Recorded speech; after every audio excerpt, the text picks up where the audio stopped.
Channel में आपका फिर से स्वागत है। आज मैं 2026 में रिलीज हुई फिल्म क्राइम 101 को एक्सप्लेन कर रहा हूँ। यह कहानी लॉस एंजलिस में सेट है, एक ऐसा शहर जहाँ दौलत, महत्वाकांक्षा और छुपे हुए राज हैं, जहाँ एक अनुशासित चोर, एक परेशान इंश्योरेंस ब्रोकर और एक जिद्दी डिटेक्टिव एक ही हीरो की डील के गलत हो जाने से एक दूसरे से टकरा जाते हैं। अगर आपको वीडियो पसंद आए तो चैनल को सब्सक्राइब, लाइक और शेयर करना ना भूलें। ठीक है, चलिए कहानी शुरू करते हैं। हमारी कहानी लॉस एंजलिस में एक आदमी माइक से शुरू होती है। वह एक ज्वेल चोर है, लेकिन वह वैसा लापरवाह और जल्दबाज इंसान नहीं है जैसा लोग आमतौर पर सोचते हैं। माइक बहुत अनुशासन और सटीकता के साथ काम करता है, जो उसे आम अपराधियों से अलग बनाती है। उसकी हर चोरी बहुत ध्यान से प्लान होती है। वह जहां तक हो सके हिंसा से बचता है। वह कोई भी डीएनए सबूत पीछे नहीं छोड़ता। वह पहले से ही अपने भागने के रास्ते तय करता है और हर काम के बाद निकलने के लिए हमेशा यूएस राउट 101 का इस्तेमाल करता है। वह यह काम बहुत समय से कर रहा है और वह कभी पकड़ा नहीं गया है। कहानी की शुरुआत में माइक एक हीरे की चोरी करता है। जिस डिलीवरी को वह निशाना बनाता है उसमें नकली हीरे होते हैं, असली हीरों को सुरक्षित रखने के लिए। लेकिन माइक ने पूरी रिसर्च की होती है। उसे पता होता है कि कौन से हीरे असली हैं और कौन से नकली। वह डिलीवरी को रोकता है और $3 मिलियन के असली हीरे लेकर निकल जाता है, जबकि नकली हीरे वहीं छोड़ देता है। यह एक साफ काम होता है, लगभग, क्योंकि इसके बीच में कुछ अनपेक्षित होता है। एक गोली उसे छूकर निकल जाती है। यह कोई गंभीर चोट नहीं होती, लेकिन यह उसे हिला देती है। एक ऐसे आदमी के लिए जो हर चीज को कंट्रोल में रखता है, यह बहुत बड़ी बात होती है। इससे उसे लगता है कि उसकी प्लानिंग में कहीं न कहीं कमी रह गई। वह इसे बहुत गंभीरता से लेता है। वह तुरंत सांता बारबरा में होने वाली अपनी अगली चोरी को कैंसिल कर देता है। अब जोखिम बढ़ गया है और वह तब तक आगे नहीं बढ़ना चाहता जब तक उसे समझ न आ जाए कि गलती कहाँ हुई। माइक एक आदमी के साथ काम करता है जिसका नाम मनी है। वह एक बिचौलिया है जो चोरी का सामान बेचता है और चोरों को खरीदारों से मिलाता है। जब माइक सांता बारबरा वाली चोरी से पीछे हट जाता है तो मनी इसे ऐसे ही नहीं छोड़ता। उसने पहले से ही डील कर रखी होती है। पैसा दांव पर लगा होता है, इसलिए मनी किसी और को यह काम करने के लिए ढूंढ लेता है। जिस व्यक्ति को वह लाता है उसका नाम ऑर्मन है। ऑर्मन जवान है, बाइकर्स के ग्रुप के साथ चलता है और बिल्कुल वैसा इंसान है जिससे माइक पूरी जिंदगी दूर रहना चाहता था। वह गुस्सैल है, अनिश्चित है और माइक की तरह सोच समझकर काम करने में उसका कोई विश्वास नहीं है। जहां माइक हिंसा से बचने की कोशिश करता है, वहीं ऑर्मन उसे पहले विकल्प के रूप में देखता है। ऑर्मन सांता बारबरा की चोरी करता है, लेकिन वह इसे बहुत हिंसक तरीके से करता है और वह ऐसा हाल छोड़ता है जिससे गलत तरह का ध्यान आकर्षित होता है। इसी बीच लॉस एंजलिस पुलिस डिपार्टमेंट में एक डिटेक्टिव है जिसका नाम लू ल्यूबेस्निक है। वह शहर में हो रही ज्वेल चोरी के पैटर्न को देख रहा होता है। लू बहुत समझदार और ध्यान देने वाला है। वह उस डायमंड चोरी को, जिसमें माइक को गोली छूकर निकली थी, बाकी कई अनसुलझी चोरियों से जोड़ता है। वह एक थ्योरी बनाता है कि ये सभी काम एक ही आदमी कर रहा है। एक ऐसा इंसान जो अकेले काम करता है और जिसका तरीका हमेशा एक जैसा और बहुत साफ होता है। उसके सीनियर्स उसकी इस थ्योरी को मानते नहीं हैं। उन्हें वह चीज नहीं दिखती जो लू देख रहा है। लेकिन लू हार नहीं मानता। सांता बारबरा में ऑर्मन के हिंसक काम के बाद माइक मनी से पूरी तरह रिश्ता तोड़ लेता है। वह अब उस बिचौलिए के साथ कोई काम नहीं करना चाहता जिसने ऑर्मन को इसमें शामिल किया। लेकिन मनी इस बात से नाराज हो जाता है और बदला लेने के लिए ऑर्मन को कहता है कि माइक के अगले काम को बीच में रोके। अगर माइक उसके साथ काम नहीं करेगा तो वह ऑर्मन के जरिए माइक का फायदा उठाएगा। शहर के दूसरे हिस्से में बड़े बड़े ऑफिस और महंगे सूट वाली दुनिया में एक महिला है जिसका नाम शेरोन है। वह एक हाई एंड इंश्योरेंस ब्रोकर है, यानी वह अमीर लोगों के लिए पॉलिसी और डील संभालती है। उसके क्लाइंट्स बहुत अमीर होते हैं, जिनके पास कीमती हीरे, प्राइवेट कलेक्शन और खास डील्स होती हैं। शेरोन अपने काम में बहुत अच्छी है, सच में बहुत अच्छी। उसने कई साल मेहनत करके अपना अनुभव बनाया है और अपने ऑफिस के लिए अच्छे रिजल्ट दिए हैं। लेकिन फिर भी उसे कई बार प्रमोशन नहीं मिला और उससे कम काबिल लोगों को आगे बढ़ा दिया गया। शेरोन की परेशानी तब और बढ़ जाती है जब एक नया सहकर्मी, जिसने उतने साल काम नहीं किया जितना शेरोन ने किया है, एक बड़े अमीर आदमी स्टीवन मोनरो के साथ बड़ी डील कर लेता है। यह वही डील थी जो शेरोन को मिलनी चाहिए थी, लेकिन उसकी जगह कोई और उसका क्रेडिट और इनाम ले जाता है।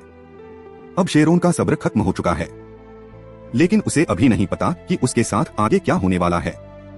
माइक शेरोन पर नजर रख रहा होता है, शुरुआत में किसी पर्सनल वजह से नहीं, बल्कि इसलिए क्योंकि वह उसके अगले प्लान से जुड़ी हुई है।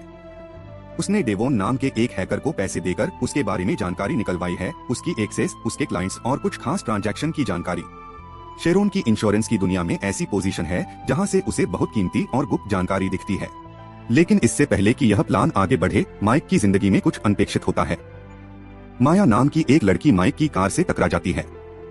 यह एक छोटा सा एक्सीडेंट होता है, जैसा शहर में अक्सर होता है।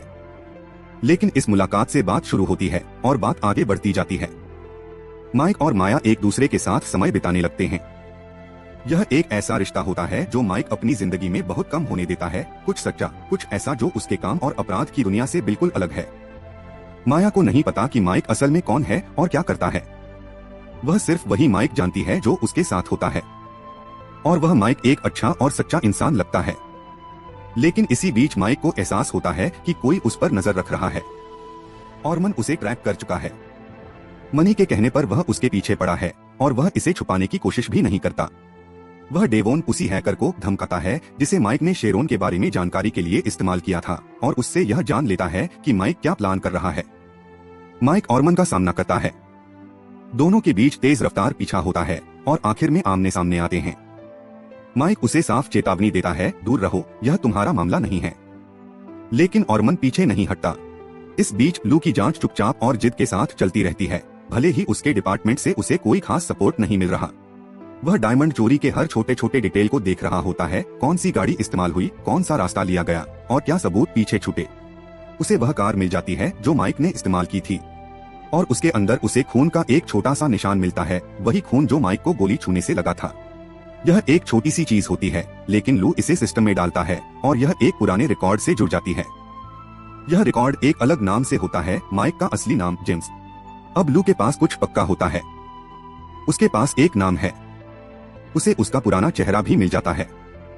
वह अब वहीं से पीछे की तरफ जांच शुरू करता है, माइक के रिश्ते, उसका अतीत, उसके आसपास के लोग।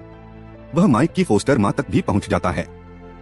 अब तस्वीर साफ होने लगती है, लेकिन लू की प्रोफेशनल लाइफ उसकी पर्सनल लाइफ से टकराने लगती है। उसकी शादी टूट रही होती है। उसे पता चलता है कि उसकी पत्नी ने उसे धोखा दिया है और वह उससे अलग हो जाता है। इस सब से बाहर आने के लिए वह योगा क्लास ज्वाइन करता है। वही योगा क्लास शेरोन भी जाती है। दोनों एक दूसरे के करीब आने लगते हैं, लेकिन अभी उन्हें नहीं पता कि उनकी जिंदगी कितनी गहराई से जुड़ने वाली है। माइक सीधे शेरोन के पास जाता है। वह उसे अपना प्लान बताता है कि वह उसके साथ मिलकर अगली चोरी करना चाहता है। उसे उसकी अंदर की जानकारी और एक्सेस चाहिए। बदले में वह उसे हिस्सेदारी देने की बात करता है। शेरोन मना कर देती है। वह कहती है कि वह क्रिमिनल नहीं है, वह एक इंश्योरेंस ब्रोकर है। भले ही वह अपने करियर से परेशान है, लेकिन वह अभी उस लाइन को पार करने के लिए तैयार नहीं है। माइक बिना जोर दिए वहां से चला जाता है। लेकिन फिर शेरोन के ऑफिस में हालात और खराब हो जाते हैं। जिस प्रमोशन का वह इंतजार कर रही थी, वह फिर से नहीं मिलता। जिस कंपनी को उसने इतने साल दिए, वह फिर से उसे नजरअंदाज कर देती है। और इसी समय जब उसकी निराशा सबसे ज्यादा होती है, उसे एक मौके का एहसास होता है। स्टीवन मोरो, वही अमीर क्लाइंट जिसकी डील उसके सहकर्मी ने ले ली थी, एक ऐसा काम करने वाला है जिसकी जानकारी शेरोन को अपनी पोजीशन के कारण मिल जाती है। मोरो गैरकानूनी तरीके से हीरे खरीदने वाला है। उसने इस डील के लिए $5.5 मिलियन कैश जमा किया है, और यह डील बेवर्ली विल्शायर होटल में होने वाली है, उसकी आने वाली शादी के समय के आसपास। शेरोन माइक से संपर्क करती है। वह मदद करने के लिए तैयार हो जाती है, लेकिन इस बार वह अपनी शर्तें रखती है। वह अपने हिस्से के रूप में $3 मिलियन मांगती है। बदले में वह माइक को डील से जुड़ी हर जानकारी देगी, समय, जगह, डील कैसे होगी और पैसे कैसे मूव होंगे। माइक मान जाता है। जब माइक और शेरोन मिलकर प्लान बना रहे होते हैं, उसी समय ऑर्मन भी सक्रिय रहता है। वह शेरोन को ढूंढ लेता है और उससे बहुत बुरी तरह पूछताछ करता है। उसे पहले से पता होता है कि शेरोन माइक के प्लान से जुड़ी है, क्योंकि उसने यह जानकारी डेवोन से निकलवाई थी। अब वह और ज्यादा जानना चाहता है ताकि वह खुद इस काम को बीच में रोक सके। डरी हुई और हिली हुई शेरोन लू के पास जाती है। वह उसे सब कुछ बता देती है, माइक के साथ अपने जुड़ाव के बारे में, डील के बारे में और मोनो की योजना के बारे में वह कुछ भी नहीं छुपाती। इसके बाद वह अपने ऑफिस जाती है और नौकरी छोड़ देती है। वह चुपचाप नहीं जाती, बल्कि अपने बॉस को सब कुछ कहकर जाती है जो कुछ सालों से उसके अंदर दबा हुआ था। वह अब सब कुछ छोड़कर निकल जाती है, सिर्फ उस जानकारी और अपने फैसले के साथ। इसी बीच माया माइक से अपना रिश्ता खत्म कर देती है। उसे महसूस होता है कि माइक उससे कुछ छुपा रहा है। जब माइक कहता है कि वह अपना काम खत्म होने के बाद शहर छोड़ देगा, तो माया को समझ आ जाता है कि वह उसकी जिंदगी का हिस्सा नहीं है। वह रिश्ता खत्म कर देती है।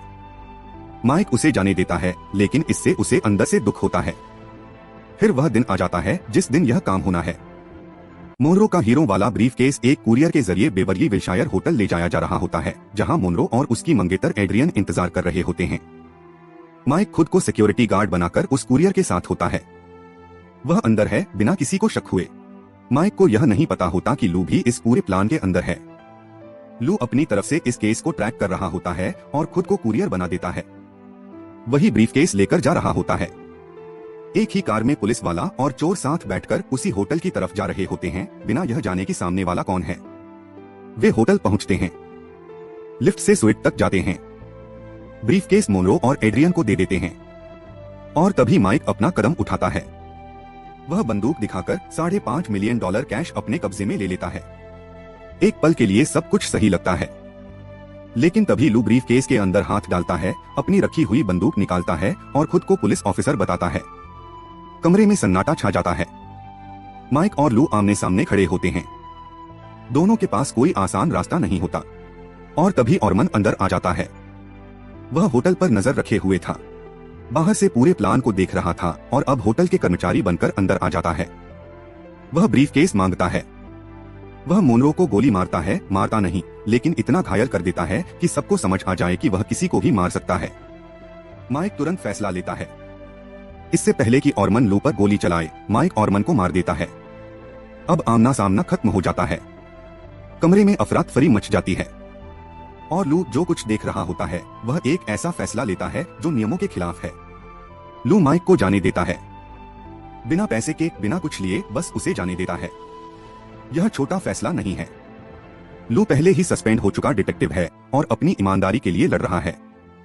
माइक को जाने देना किसी भी नियम के हिसाब से सही नहीं है, लेकिन वह फिर भी ऐसा करता है। इसके बाद लू जो करता है उससे उसका असली चरित्र सामने आता है।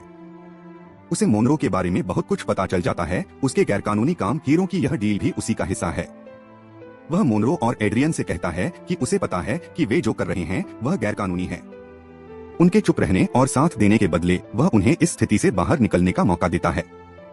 मोनरो और एड्रियन उसकी बात मान लेते हैं और वही कहानी मानते हैं जो लू बाहर दुनिया को बताता है। लू ऑर्मन पर पूरा इल्जाम डाल देता है। वह एक कहानी बनाता है जिसमें ऑर्मन उन सारी चोरियों के लिए जिम्मेदार है जिनकी लू जांच कर रहा था, जबकि असल में वे काम माइक के थे। ऑर्मन अब मर चुका है और कुछ भी कहकर उसका विरोध नहीं कर सकता। केस बंद हो जाता है, लेकिन लू अभी खत्म नहीं हुआ है। उसे एक और काम करना है।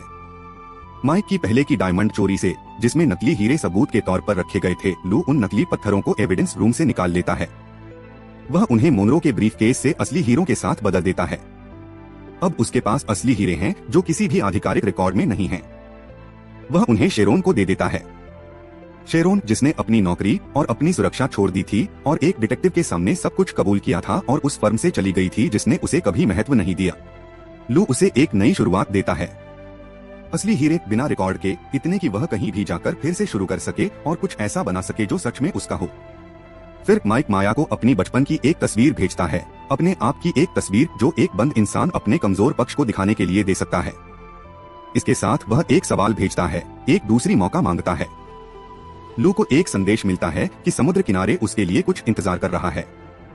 वह वहां जाता है और देखता है कि माइक की पुरानी शेवरलेट कैमरो, वही कार जिसे लू ने ट्रेस किया था, वही कार जिसने उसे खून के नमूने तक पहुंचाया था, वही कार जो हर चीज को जोड़ने वाला पहला असली सुराग थी, वह कार उसके लिए छोड़ दी गई होती है।